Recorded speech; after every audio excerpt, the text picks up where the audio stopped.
এই ভিডিওর আলোচনার বিষয় হলো দিগ্বিজয়ের রূপকথা নামক কবিতা, যার লেখক হচ্ছেন নবনীতা দেব সেন।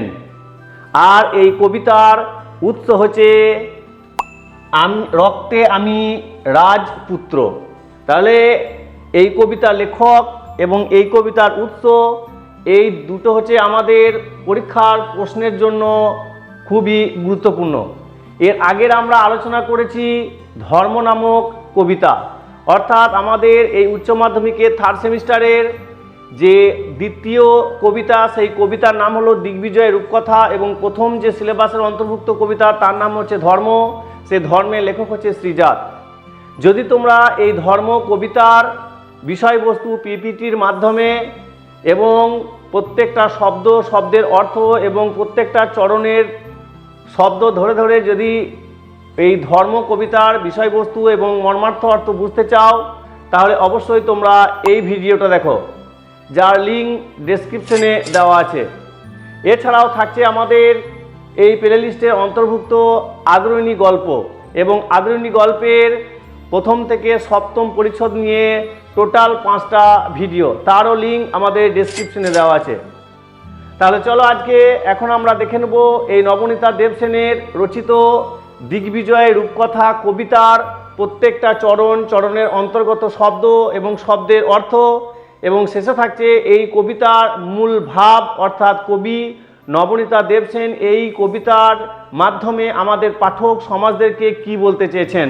যে কোনো কবিতা বা গল্প পড়ার আগে সবসময় একটা বিষয় মাথায় রাখতে হয়, সেটা হচ্ছে আমাদেরকে সেই কবিতার, বিশেষ করে কবিতার ক্ষেত্রে তার সারবস্তু বা সারাংশ আমাদেরকে জানতে হয়।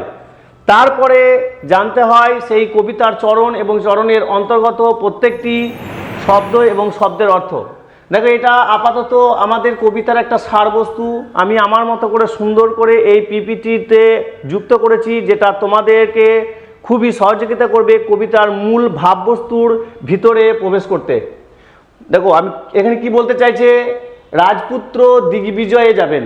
দিগ্বিজয় কি না, যে চতুর্দিক থেকে কি করে রাখে, জয় করে রাখে। এখানে চতুর্দিক থেকে জয় মানে যে রাজারা বা রাজার সন্তান যারা থাকতেন, তারা সেই রাজপুত্ররা পূর্ব পশ্চিম উত্তর দক্ষিণ সেই ভূখণ্ডের চারিদিকে তারা জয় করতেন। এখানে কিন্তু এরকম যুদ্ধ পরিপ্রেক্ষিতে সেই জয়ের কথা বলা হয়নি।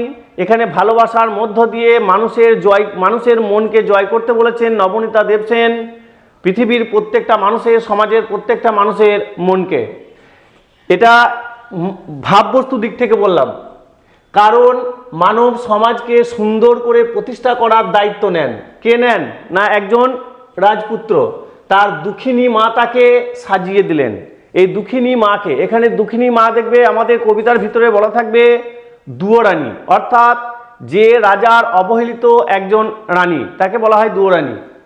বিজয়ের যাত্রাপথে রাজপুত্রের কাছে কবচ কুণ্ডল, তীরধনুক ইত্যাদি কোনো অস্ত্র বা শিরস্ত্রাণ বা মাথার কোনো বর্ম ছিল না। সব বিস্তারিত আমরা আলোচনা করব যখন আমরা কবিতার চরণগুলোকে আমরা পড়ব। আর কি, শুধু দুটি আশীর্বাদ সরঞ্জাম ছিল, তার মধ্যে প্রথমটি হচ্ছে বিশ্বাস আর দ্বিতীয়টি হচ্ছে ভালোবাসা। বিশ্বাসকে কবি বলেছেন জাদু অশ্ব, যা মরুপথে হয়ে যায় উট, আকাশে পুষ্পক আর সমুদ্রে সপ্তডিগা। বিশ্বাসের উপর ভর করে কবি সমস্ত দুর্গম পথকে অতিক্রম করার চেষ্টা করেছেন।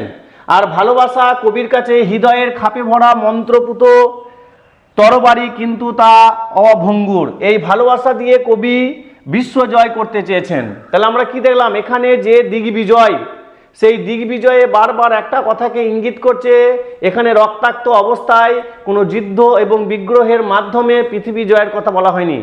এখানে ভালোবাসা এবং বিশ্বাস এই দুটি ভরসা বা অস্ত্রের মাধ্যমে প্রতিটি মানুষের মনকে জয় করার কথা বলা হয়েছে। আর কি বলছেন, কবি আশা করেছেন এই বিশ্বাস আর ভালোবাসার উপর ভর করে তিনি পৌঁছে যাবেন খেজুরের দ্বীপে, অর্থাৎ এক সুন্দর মানবিক পৃথিবীতে। এটা ছিল আপাতত আমাদের কবিতার এই সারবস্তু, এবং সারবস্তুর মধ্যে যে মূল ভাব, সেই মূল ভাব। এরপর চলে যাবো আমরা আমাদের সেই কবিতায়, যে কবিতার প্রত্যেকটা চরণ আমরা স্ক্রিনে দেখতে পাচ্ছি এবং প্রত্যেকটা চরণ এবং চরণের অন্তর্গত প্রত্যেকটা শব্দের অর্থ এবং সেই শব্দের পরিপ্রেক্ষিতে একটা করে ছবি আমরা আমাদের মানুষ ছবিতে দেখব এই পিপিটির মাধ্যমে। যদি তোমার এই ভিডিও ভালো লেগে থাকে তাহলে অবশ্যই এই ভিডিওতে একটি লাইক দিও, আর এইরূপ শিক্ষণীয় ভিডিও পেতে অবশ্যই এই আইএসপি তুফান খাতিম চ্যানেলকে সাবস্ক্রাইব করে রাখো। আমাদের এই কবিতার প্রথম চরণে যেটা বলা হয়েছে সেটা হলো, রক্তে আমি রাজপুত্র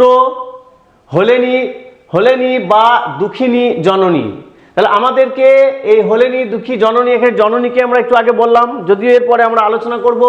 তারপর থাকছে দিগ্বিজয়ে যেতে হবে দুয়োরানি দিলেন সাজিয়ে। দেখো এখানে রাজপুত্র আমরা কম বেশি জানি, যিনি রাজার সন্তান, যিনি রাজার ঔরসে জন্মগত বা রাজার পালিত পুত্র, তাদেরকে বলা হয় রাজপুত্র। এই রাজপুত্র বলছে কি না হলেনি বা দুঃখিনী জননী, অর্থাৎ রাজাদের তো একাধিক স্ত্রী থাকে, সেই একাধিক স্ত্রীর একাধিক সন্তান থাকে। তাহলে একটা স্ত্রীর সঙ্গে একটা স্ত্রীর কি সম্পর্ক থাকে? সতীন ভাব থাকে। এবং রাজার যে একটা সন্তান আর একটা সন্তানের কাছে, এবং একটা রানী আর একটা রানীর কাছে, বা অন্যান্য রানী পরস্পরের কাছে কি থাকে? এরকম অবহেলিত পাত্র হয়ে থাকে। এখানে যে রাজপুত্রের কথা বলা হয়েছে, সেই রাজপুত্র তার মাকে অর্থাৎ সৎ মায়ের সঙ্গে তুলনা করেছেন, সেই হিসাবে বলেছেন হলিনী বা দুঃখিনী জননী। আর কি দিগ্বিজয়ে যেতে হবে দুয়োরানি দিলেন সাজিয়ে। এখানে আমাদের দিগ্বিজয় এবং দুয়োরানিকে আমাদেরকে জানতে হবে। প্রথমে হচ্ছে দিগ্বিজয় শব্দের অর্থ হলো যে সব দিক বা চারিদিক জয়লাভ করেছে। আমি সারাংশ পড়তে গিয়ে বিষয়টা বলেছি। এখানে যদি দিগ্বিজয়ের শুধু অর্থ করি তাহলে হবে চারিদিক জয় করা, কিন্তু না, প্রকৃতপক্ষে কবিতায় কি বলতে চেয়েছেন? দেখো কবি কি বলতে চেয়েছেন? মানুষের মন জয় করা, ভালোবাসা দিয়ে জয় করা, এই অর্থে এখানে এই দিগ্বিজয় কথাটি ব্যবহৃত হয়েছে, যদিও এর পূর্বে আমি আলোচনা করেছি। আর বলছে দুয়োরানিটাও আমি একটু আগে বললাম যে অবহেলিত দ্বিতীয় স্ত্রী কার? রাজার। অর্থাৎ এখানে যে রাজপুত্রের কথা বলা হয়েছে সে রাজপুত্রের সৎ মা বা অন্যান্যদের কথা বলা হয়েছে, যারা রাজার কাছে উপেক্ষায় থাকে, যারা বনবাসে থাকে, যাদের ছেঁড়া জামা কাপড় থাকে, তাই না, যাদেরকে রাজ্য থেকে সবসময় অবহেলিত করা হয়, যারা ঈর্ষার পাত্র হয়, এই সমস্ত যে রানী, সে রানীদেরকে বলা হয় দুয়োরানি। দেখো এখানে এই দুয়োরানি কেমন হতে পারে সেরকম একটা প্রতিচ্ছবি আমি তুলে ধরেছি, যেটা কবিতায় বলা হয়েছে সেই মানুষ প্রতিচ্ছবি আমরা এখানে তুলে ধরবো। কি আছে না, এখানে বনবাসের কথা বলা আছে, তার পোশাক আশাকগুলো দেখো কেমন আছে না, ছেঁড়া বস্ত্রের মতো আছে, ঠিক আছে। এটা ছিল আমাদের দুয়োরানি। এরপর চলে যাবো আমাদের তৃতীয় চরণে কি বলা হয়েছে দেখো, কবচ কুণ্ডল নেই, ধনুক তৃণীর শিরোত্রাণ কিছুই ছিল না, শুধু আশীর্বাদী দুটি সরঞ্জাম। আমাদেরকে প্রত্যেকটা শব্দ জানতে হবে। কবচ কুণ্ডল, এই কবচ কুণ্ডল কি জানতে হলে আমাদেরকে জানতে হবে কৃষ্ণদ্বৈপায়নে রচিত, সেই ব্যাসদেব বা কৃষ্ণদ্বৈপায়নে রচিত মহাভারতের অন্তর্গত দেবরাজ ইন্দ্রের দ্বারা কর্ণের কাছে চাওয়া সেই কবচ কুণ্ডল, যেটা কি করে না একটা যোদ্ধাকে রক্ষা করে। এই কবচ কুণ্ডল কার ছিল? কর্ণের। যাই হোক, এক কথায় তাহলে কবচ কুণ্ডল কি? কবচ কুণ্ডল হচ্ছে একটা রক্ষাকারী বস্ত্র, সেটা লৌকিক হতে পারে বা অলৌকিক হতে পারে। এখানে কবচ কুণ্ডলের বিষয়টা দেখো এখানে সুন্দর করে দেখানো হয়েছে, সেটা অঙ্গের যে কোনো স্থানে হতে পারে, বুকের মধ্যে হতে পারে, পেটের মধ্যে হতে পারে, পিঠে হতে পারে, হাতে হতে পারে, মাথায় হতে পারে।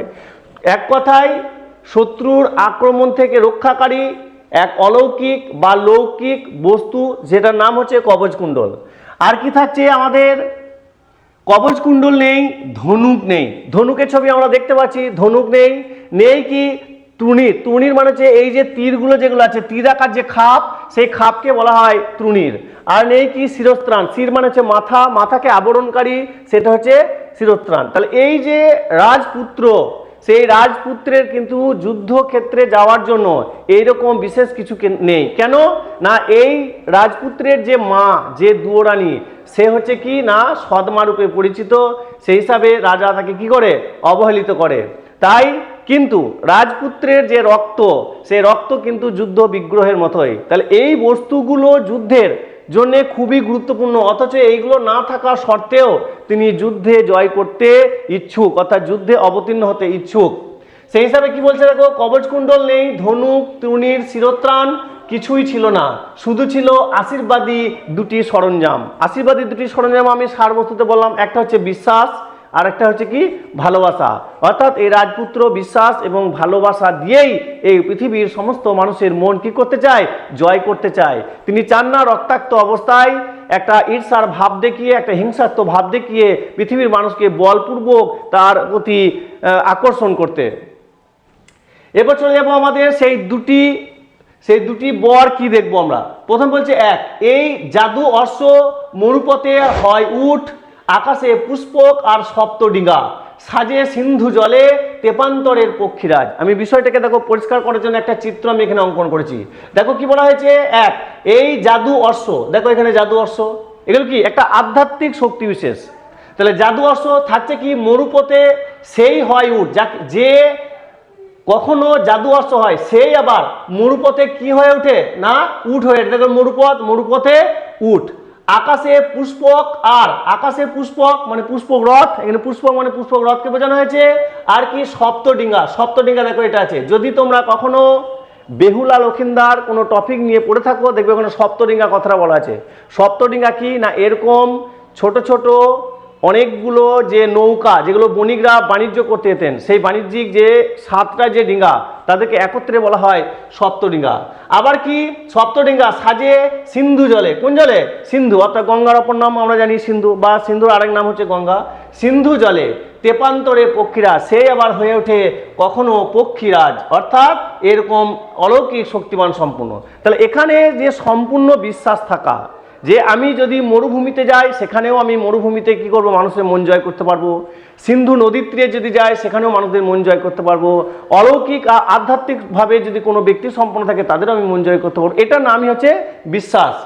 এরপর থাকছে আমাদের দুয়ে কি থাকছে দেখি, এই হৃদয়ের খাপে ভরা মন্ত্রপুত অসি, এই হৃদয়ে খাপে ভরা মন্ত্রপুত অসি। মন্ত্রপুত অসি কি না, মন্ত্রপুত অসি শব্দগুলির অর্থ হলো কি না মন্ত্র দিয়ে পবিত্র, অর্থাৎ মন্ত্র, অসি মানে হচ্ছে তরবারি বা খড়গ বা যেটা একটা যুদ্ধ অস্ত্র, বা অভিমন্ত্রিত করা তলোয়ার বা খড়গ।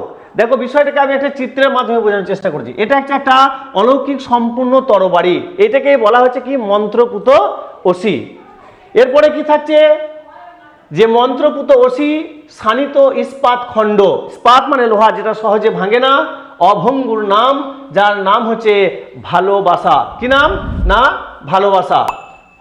তাহলে এখানে সম্পূর্ণরূপে যে যুদ্ধের কথা বলা হলো, এখানে সম্পূর্ণরূপে যে জয়ের কথা বলা হলো, সে কোনো যুদ্ধক্ষেত্রে বা রণক্ষেত্রে যে যুদ্ধ বা জয়ের কথা বলা হয়নি। এখানে বুদ্ধির মাধ্যমে, বিশ্বাসের মাধ্যমে, ভালোবাসার মাধ্যমে এবং সৎ চরিত্রবানের মাধ্যমে পৃথিবীর মানুষকে জয় করার কথা বলা হয়েছে। এবং এই জয়ের পিছনে যে ইঙ্গিত, এই জয়ের যে কথা, সেই সমস্ত কথা রাজপুত্রকে কে বলেছেন, তার মা দুয়োরানী বলেছেন, যে কিনা রাজার কাছে অবহেলিত। এরপর থাকছে আমাদের শেষ চরণ, অর্থাৎ এই কবিতার যে শেষ চরণ, সেই শেষ চরণে কি বলা হয়েছে দেখো, নিশ্চিত পৌঁছাবো, নিশ্চিত, এতটা কনফিডেন্সের সাথে বলছে নিশ্চিত পৌঁছাবো সেই তৃষ্ণা হর খড়জুড়ের দ্বীপে। দেখো খড়জুড়ের দ্বীপ, খেজুর গাছ আছে কোথায়, মরুভূমি এলাকা হয়। তাহলে মরুভূমি এলাকায় কি থাকে, জলের অভাব থাকে। অথচ উনি ওনার বিশ্বাসের মাধ্যমে চেয়েছেন যে এমন একটা মরুভূমিতে উনি পৌঁছাবেন যেখানে মরুভূমি থাকবে, যেখানে অসংখ্য খেজুর গাছ থাকবে, আবার জলের কোনো অভাব থাকবে না। দেখো এরকম একটা চিত্র আমি তোমাদের সামনে তুলে ধরেছি, এটাকে বলা হচ্ছে তৃষ্ণাহার খজুরের দ্বীপ। এই কবিতার মূল ভাব কি হলো না, এই কবিতায় নবনীতা দেবসেন বোঝাতে চেয়েছেন যে বিশ্বাস এবং ভালোবাসার মাধ্যমেই মানুষ তার কাঙ্ক্ষিত বিষয় দিকে এগিয়ে যেতে সক্ষম হয়। আর থাকছে এই কবিতার মধ্যে মূল দুটো চরিত্র, এক হচ্ছে রাজপুত্র আর এক হচ্ছে দুয়োরানী। এই কবিতায় আরো থাকছে আমাদের যে রাজপুত্র, সেই রাজপুত্রের কি কি আছে এবং কি কি নেই। তাহলে রাজপুত্রর কি কি নেই না, যুদ্ধক্ষেত্রের জন্য কি নেই, একটা ভালো শিরোত্রাণ নেই, তরবারি রাখার জন্য যে খাপ সেটা নেই, একটা ভালো ধনুক নেই, তার নেই কোনো কি কবচ কুণ্ডল। তাহলে এই রাজপুত্রের কাছে আছে কি, আছে শুধুমাত্র বিশ্বাস আর ভালোবাসা নামক দুটি আশীর্বাদ। আর এই দুটি আশীর্বাদের মধ্য দিয়েই তিনি দিঘি বিজয় করতে চান, অর্থাৎ পৃথিবীর মানুষের মন জয় করতে চান।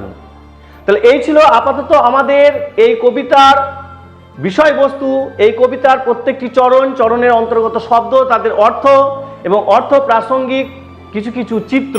যদি তোমাদের উচ্চ মাধ্যমিকের এই বাংলার সমস্ত চ্যাপ্টার ওয়াইজ অর্থাৎ গল্প, কবিতা, প্রবন্ধ, সাহিত্যের ইতিহাস এবং ব্যাকরণ সংক্রান্ত অর্থাৎ টোটাল সিলেবাস মিলিয়ে সাজেশন স্বরূপ তোমাদের এমসিকিউ প্রশ্ন এবং উত্তরের প্রয়োজন হয়, তাহলে অবশ্যই তোমরা এই হোয়াটসঅ্যাপের মাধ্যমে যোগাযোগ করবে, অথবা এই ভিত্তিক অর্থাৎ এই সাজেশন প্রশ্ন এমসিকিউ আকারে ভিত্তিক আমাদের ভিডিও চ্যানেলে আছে, তোমরা অবশ্যই সেই ভিডিও দেখতে পারো, যার লিঙ্ক ডেসক্রিপশনে দেওয়া আছে।